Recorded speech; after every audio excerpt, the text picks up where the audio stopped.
I'm going to find sufficient evidence to find you guilty, and at this time, I'm going to find you guilty of aggravated robbery.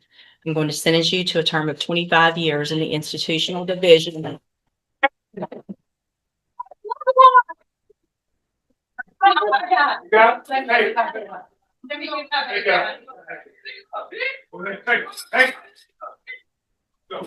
Good morning. Are you Caden Yes. Fontanet? And this is 25 DCCR 1759. Mr. Fontanet was previously in court, entered a plea of guilty to the first-degree felony offense of aggravated robbery. It was an unagreed plea.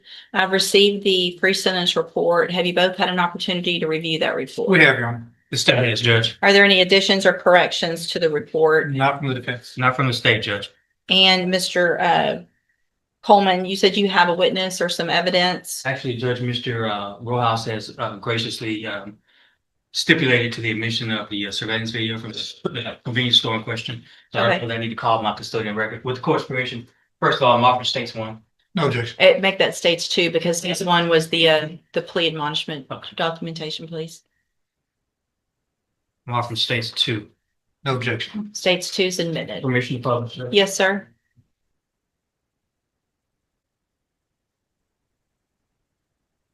Judge, I think that's all I wish to publish unless the court wants to see the entirety of the video. I think that's enough. Okay.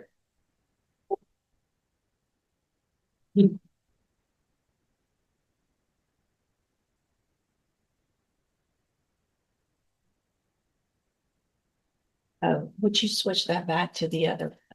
All right, I thought I did.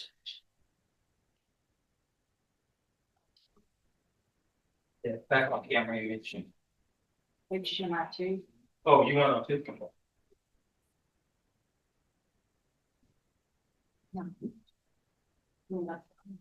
Try one. Okay.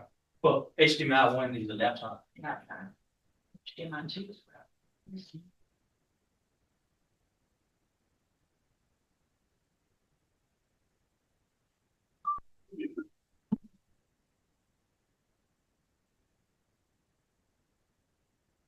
There we go. Thank you. Any other evidence, or witnesses? So just brief argument if I may. Any other evidence or witnesses for Mr. Rojas? No, Your Honor, just like. Mr. Rojas, you may make argument first. Thank Go you, ahead. Judge. And obviously, after seeing that video, it makes what we're asking for harder to do. And what we're here asking for this morning, Judge, is probation. Mr. Fontainet's defense, he is a young offender. I know the court is tired of hearing the same story over and over, and young guys with guns in here.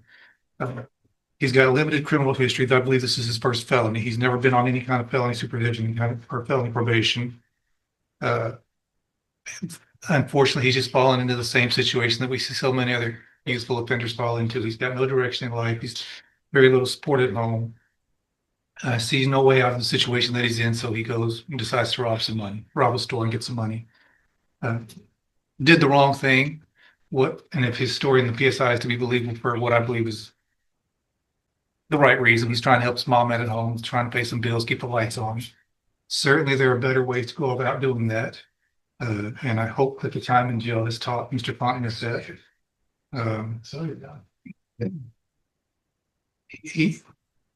We've got options here, Judge. We can send him to prison or we can put him on probation.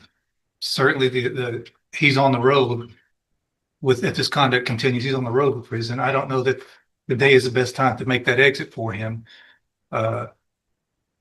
He's got a long life to live. We can send him to prison. He can be there for a few years and come back out. I don't know that he's going to get the help that he really needs in prison.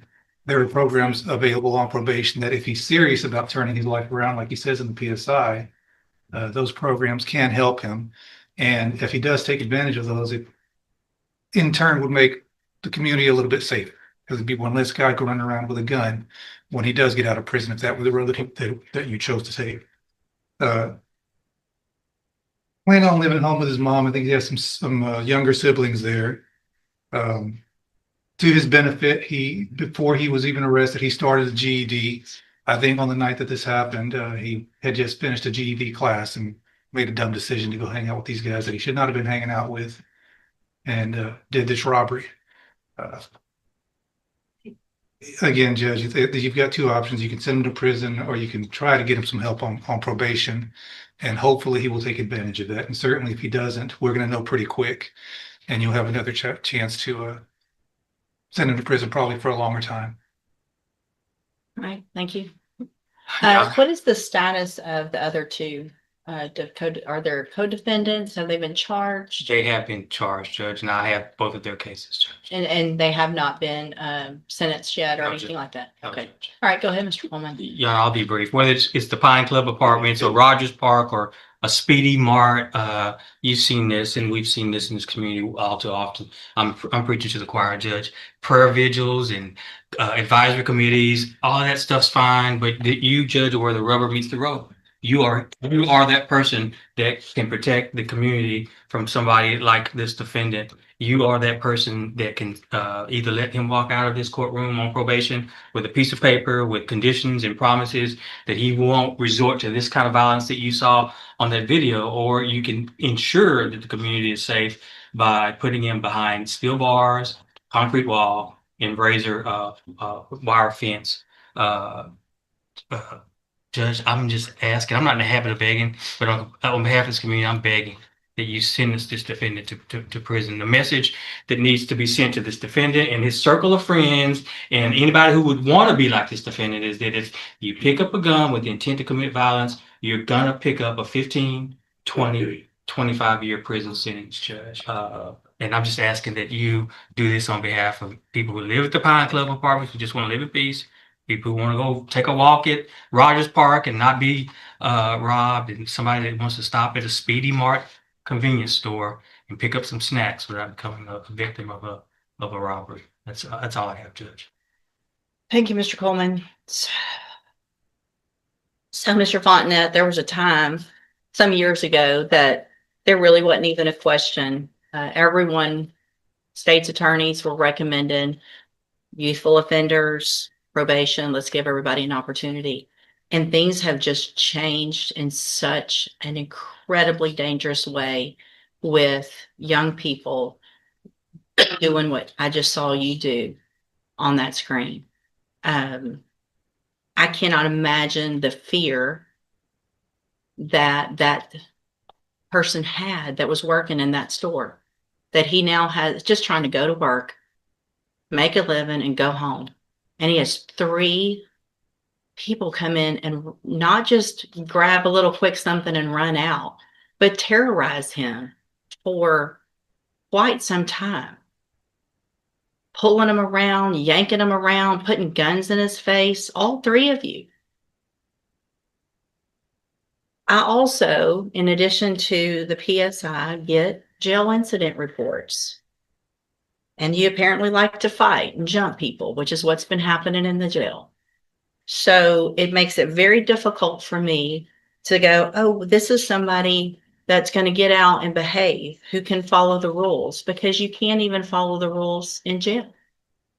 And the pre-sentence report shows that you're a high risk level, which tells me that after they've looked at everything, that you don't have, unfortunately, a good likelihood of being successful if I were to put you on probation. And Mr. Coleman's right. We're tired of it. And there's got to be something done. So in cause number 25, DCCR 1759, I'm going to find that you entered your plea of guilty freely and voluntarily. I'm going to find sufficient evidence to find you guilty. And at this time, I'm going to find you guilty of aggravated robbery. I'm going to sentence you to a term of 25 years in the institutional division. I'm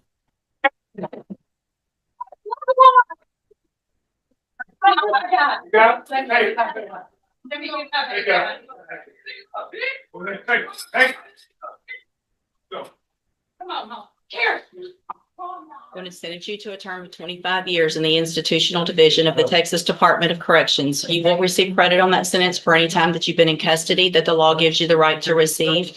I'm handing you the trial court certification. This was not an agreement. You have some rights to appeal. I have also handed you a written admonishment regarding your ineligibility to possess a firearm or ammunition. Because of the judgment entered against you, you're ineligible under Texas law to possess a firearm or ammunition. Possession of a firearm or ammunition could lead to charges against you. You can talk to Mr. Rojas about any questions you have about that. I am making an affirmative finding of a deadly weapon. Mr. Fontenette, I understand that this is harsh, and I know you believe this is harsh, but I think this is necessary. I hope that you go and you make things right. You can get out of prison. You're still going to be young, and you can make your life better. That's going to be up to you, okay? You can go back with the bailiff.